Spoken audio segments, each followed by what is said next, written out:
Ain't it funny?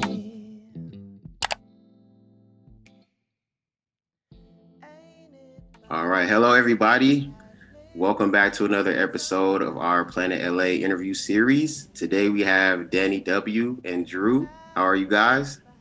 Doing good. Good, man. Thanks That's for having great. us. That's amazing. Good to have you on another episode with us. Excited to learn more about you and talk a bit more about your journey as music artists and where you guys are going. So, let's go ahead and start off with the loaded question.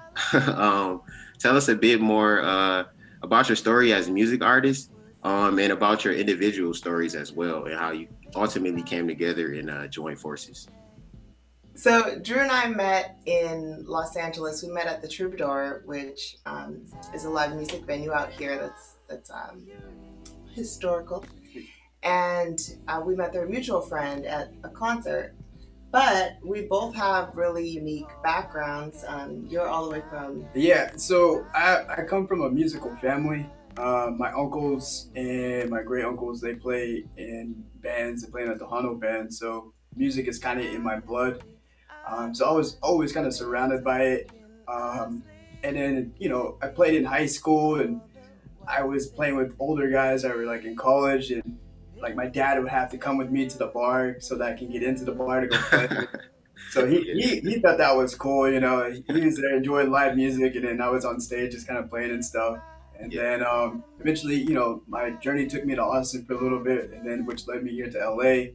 And the rest is kind of history. I met up with D at the Troubadour, and then we've been writing music and playing music ever since. yeah. Amazing. My journey is kind of similar in the sense of we both love and appreciate our families. My dad started singing at a young age, and he used to perform on different stages with Motown groups at that time, and really used to like write songs. So he would sing in the car. And so for me, I feel like kind of similarly, you just have it around you all the time, and then get to the point where I actually didn't think I was going to be doing music full time. It's Right. something that I loved, something that I would, you know, have loved to been, to start early and be some like piano prodigy or something. Right. But but instead, I found songwriting a little bit later in life after pursuing a whole different industry. Um, and then once we met up, we just kept writing and we keep touring and doing all these fun and adventurous things together. So it's been really fun that way. Yeah. Do you guys have any like stories that you want to share? Live performance stories, perhaps that you may have came across in the past? I guess like that you've seen like with your parents, or maybe that you've experienced with yourself. A personal one is last year we played a festival in San Diego, and it was our turn to play. We get up on stage, and people were kind of curious to see like what's going on, and we see the crowd, and they got their arms up like this, and they're just kind of like, what's going on here? Yeah. And then we start with our opening song, and eventually you see the first song they're like this, the second song their hands are down, and by the third song they're just dancing. Yeah. Had to loosen them up a little bit, huh? Yeah. So just kind of seeing that unfold, it's funny, and it's really cool to see like people kind of like letting the music move them and groove them and stuff. But Yeah. that's definitely a cool moment. Yeah, I think as new artists, especially, we're presenting material that people have never heard before. So we don't expect anyone to hear a song and they may or may it may touch them differently. They may not share their emotions in that time. Sure. But I definitely agree with Drew, where you hope that as an artist, like we always hope that our listeners are so moved, that they're in it with us and they're not just watching or just like, oh, hear this lyric or hear this riff where we put that in. Our intention is to create an experience and to share it with people. So that's really what's precious about being an artist. All right, so let's move forward a little bit. You guys spoke about briefly about where you started at, where you come from. Let's talk about like the different cultures and communities that you come from and how they play a role in your music and how they impact your music. Yeah. Want me to start? Yeah, go for it. Okay. So kind of similar to and answered before, I come from a family of musicians, and then just being in a household where I can go visit an uncle and there's a guitar playing, or there's a guitar in the living room, and I'm a kid trying to play it, and then while I'm playing in the basement, they got drums and saxophone going Yeah. on, Wow. and so just being there around musicians, and also just being around family that supported the art itself. I would play a chord wrong or something, and they would show me how to fix that and play it a different way. And then like family vacations, it was always exciting to go see some of my cousins, because he'll come up with a guitar riff, and then he'd be like, "Hey man, I got this one. It's really cool. What do you think?" And then I'll show him one of mine. And so it was just a lot of creative thinking, and I think that really helped kind of like mold the guitar player and the musician that I was becoming to be. Yeah. Yeah, because I do think music is definitely a community sport, if Oh, you're yeah. calling one, where I had a similar experience too, because I think there's a lot of great percussion in Tejano music. And then also, from my background, I'm of mixed heritage, so I'm Chinese and I'm Black. And so there's like a lot of fusion of, the soul music with the funky bass lines, Right. but you're also hearing, like I could also hear Chinese opera, and Yeah. we can flow that way. So incorporating and integrating like all those sounds into our sound and trying to discover what that looks like and evolve it over time too has been something that's really rewarding, and I think that comes from the community, because we're a reflection of the times and of where we came from. My question is, when I hear that, I just think about like your musical process. You know what I mean? Like it seems like that may be a bit complicated or a bit complex. Do you guys want to maybe break that down or explain how you come up with the great music that you come up with? So the way that we collaborate is it's an easy thing, and it's so, I don't know, it's kind of a gift in a way, because I can do production but I can't songwrite, and I'm Okay. improving on that. And Dee, she gets a little bit of production, but she excels in songwriting, and so when we pair that together, that just was just a magical combination. And then in the beginning, we were able to make a song called Tangled, which was basically me sending a demo to her, and then her replying back the next day with these beautiful vocals and harmonies and stuff. And it was then that kind of like sparked the creative flow. And the next time that we met up with each other, I believe we wrote like 2 or 3 songs like that. I was like, "Hey, I got some riffs," and she's like, "I got some lyrics." And then next thing you know, we're creating songs, and just to see how that flow just came so naturally was, Yeah. I mean, that was that was a really really nice thing. Yeah, I think that's the fun part too, because he's downplaying his skill set because he plays all kinds of instruments, and I'm beginning with a lot of instruments. But yeah, for me, lyrics come really quickly, melody come really quickly, and Drew always has like, he's just riffing on the guitar all day, and he really has a lot of great ideas and knows how to put them down on the engineering standpoint. So it's really great to be working with someone where we can just jam, get flow, and really any idea that we have, we can usually flush out and bring it to the listener to make sure that we're continuously creating music. Yeah, Yeah, and just no. to kind of add on what you're saying. Oh, I'm sorry, Drey, but just to kind of add on, it's like we're able to be that channel of music, and whenever that channel is just kind of open and free, I believe that allows the best creativity to come through. And with us two meeting each other and having the skill sets that we have, we're excited to create the music for ourselves, but also, like we were talking earlier, to connect with the people and to be able to share and just enjoy the art that's coming out of this. So we spoke, just moving forward a bit. So we spoke a bit earlier about like live performances and how you guys miss that. But what are other things that you enjoy about like being music artists? Oh, I think we have to share a bit about, because when we first met, we actually were both artistic. I won't say crazy. I'll say like artistic enough. Okay, I like when that. when I share this story with my friends from back in school or whatever, they're like, you're doing what? Right. But as creative artists, we get to kind of create our own adventure. And one of the things we got to do early on when we were riding and whatnot, we decided we both love traveling. At that time, it was safe to do so. Yeah. And so we we purchased a unusual vehicle from a friend who had pimped out an ambulance and Oh, turned wow. it into an RV. Oh, wow. And then we took that vehicle and we drove ourselves. We did the DIY thing, drove ourselves up the West Coast to Canada and back down.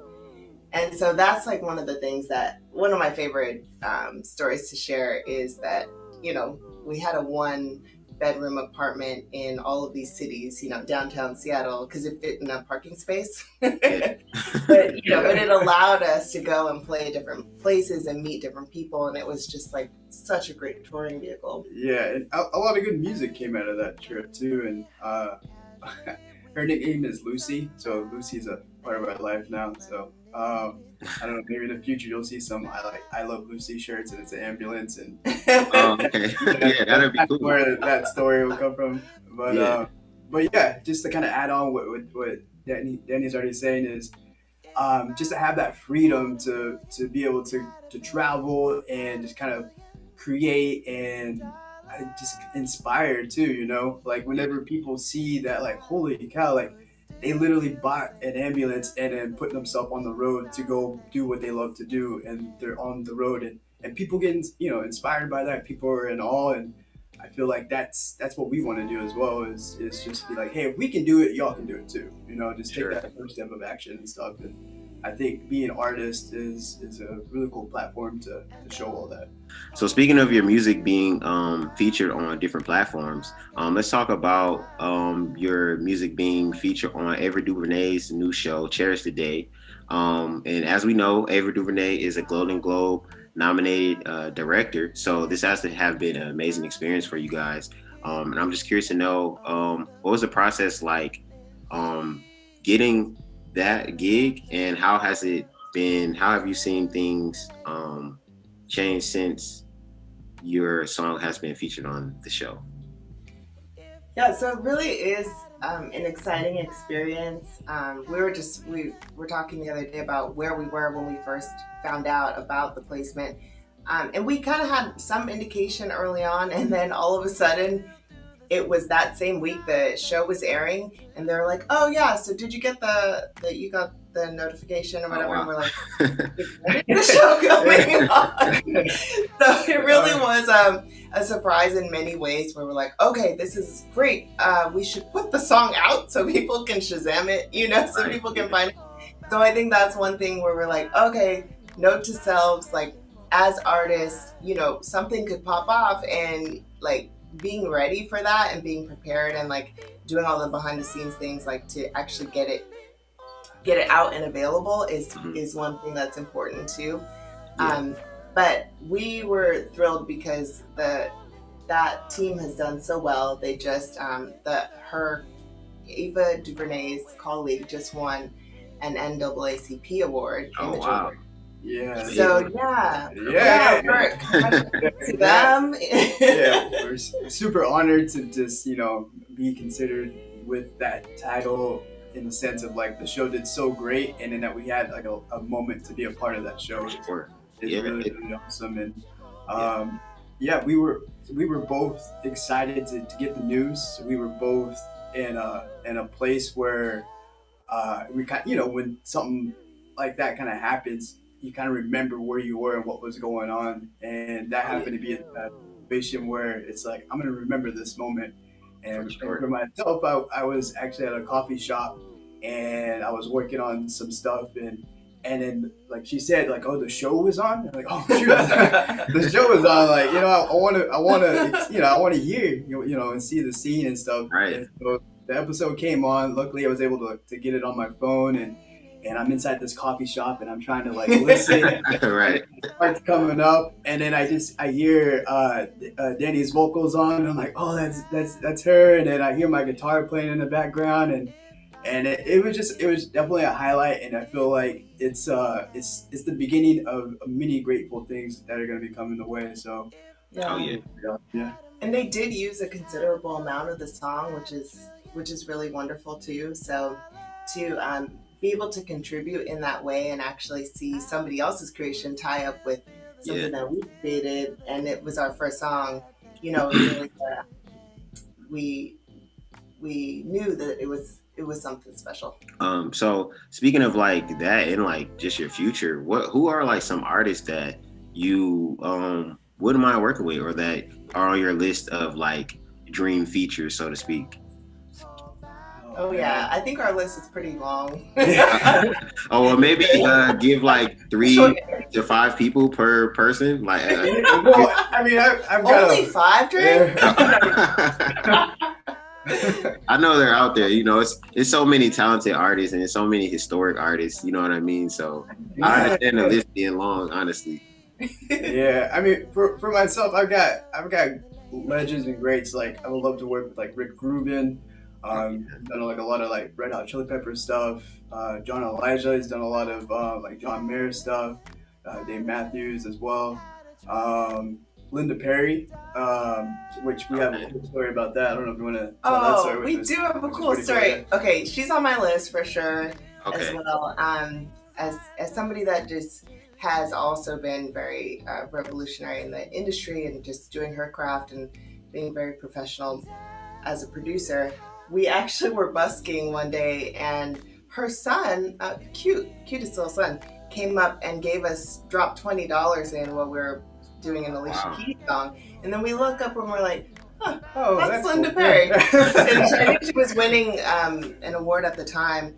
But, you know, that's the beautiful thing is like we look forward to like building relationships where they are normal. You know, like of course we fan out when we hear about like, you know, Bruno Mars or Beyonce or these producers that we want to work with. But at the end of the day, we're like excited to get to know more people in our industry because, you know, they always tell you at the conferences, like, look right and look left. You don't know who you might be sitting next to. Yeah, for sure. So we have our list too. Did you want to add more? Oh, no. I think it's going down along the lines with the artist. I think she's a fan of Alicia Keys, and I think that would definitely be another artist that we would love to collaborate as well.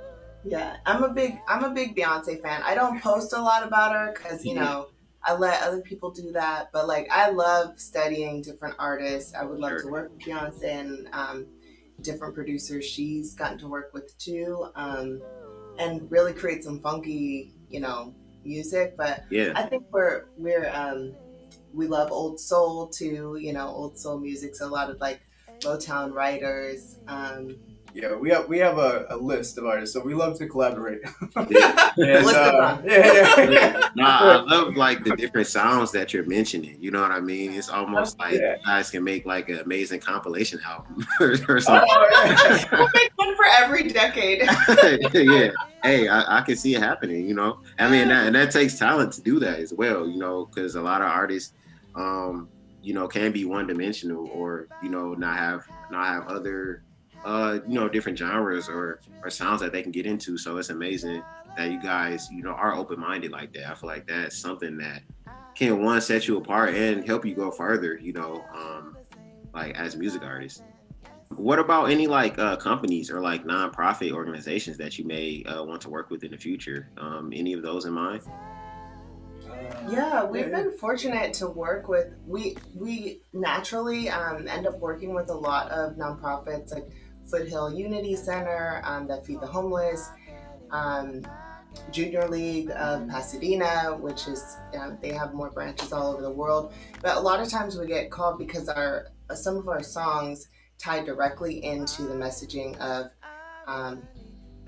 trying to use another phrase other than world peace. Right. But you know, building community and making sure that people come together, especially during these types of times where people are literally, hey, hear me, I'm protesting in the streets or protesting through their music or you know, trying to spread the love and make sure that each community is being heard. For sure. And those changes are being made legally. So one of the organizations that I was looking at recently is Dolly Parton. She has an organization to help kids read, and I think, you know, fundamental.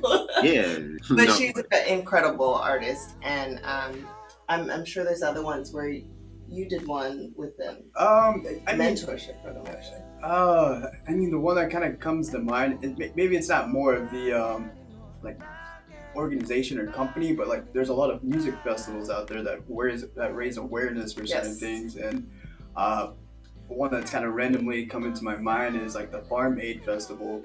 It's a really cool festival where a lot of artists come together and they kind of help raise money for the farmers, you know, because yeah, that's some hard labor, and it's nice to give them recognition and to give them yeah, help. You know, they're like the backbone. They're the ones getting us the food here, and they're the ones waking up. You know, as soon as the sun comes up and then it goes down. So, yeah, coming from Texas and stuff, and kind of being surrounded by that, my awareness of yeah, the hardworking people is, like we have heroes that don't wear capes. for And sure. so people as the farmers, even the essential workers and the nurses and the doctors and all them. I think anytime there's a festival or a charity that recognizes that, I we'd love to be a part of that, because I feel like those are the heroes that are helping us out today. Absolutely. But Dani and Drew, I feel like that's pretty much all the questions that I have for you today. But lastly, do you have anything else that you're working on that you would want to announce or that you want to make sure that we're aware of? Yeah. So keep an eye out, and we have some new music coming out that we are working on it at the moment, but it should be coming out here pretty soon. And if you want to keep up with the news and all the details, you can find us at Danny W. Drew Music. We did a recent collaboration with an artist who's over in Nashville named Jamie May. Okay. And so we actually have a song out called Kiss Kiss, which we're putting out a lyric video for soon.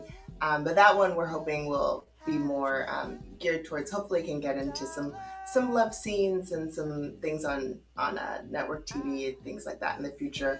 But otherwise, yes, stay tuned for the ranch sessions by whatever title it may be. But we're always online at Danny W. Drew Music. All right, cool. Well, it's great to have you, and thanks again for attending our Planet LA interview session. And we'll be in touch, and good luck for the future. Thanks so much, Drey. Awesome. Thank you. Anymore. Pardon the irony, been talking